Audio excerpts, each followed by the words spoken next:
Thanks to a little rain and increased river flow, the saltwater wedge has retreated nearly 5 miles. But as Chris Welty reports, officials in Orleans are still preparing for the potential impacts. The slight retreat of the saltwater wedge gives Orleans parish leaders hope that impacts will remain minimal for the parish.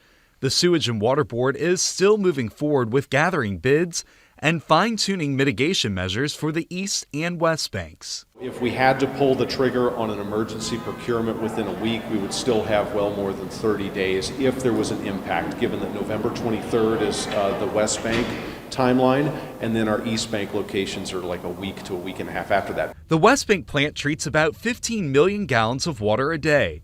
The Sewage and Water Board says the plan is to install a cofferdam or an enclosure around the intake point. What's called a spud barge will sit in the river. It will have pumps that can move water from the Army Corps of Engineers barge holding water from upstream into a cofferdam, mix it, and run it into intake. If we do see elevated chloride levels, the Corps can provide enough water for us to be able to use nothing but water barged in from upstream. On the East Bank, the Carrollton plant treats about 150 million gallons a day. The plan is to build a pipe 10 to 12 miles upstream near Kenner. But we do have plans in place. We are working on the permits with the Corps. That has not stopped. That will not change. We're also working on rights of entry to ensure that if we do need to execute this, the private property owners are consulted and we have those agreements in place. Over the last several days, some have questioned why it appears Orleans Parish is behind Jefferson when it comes to mitigating the saltwater wedge.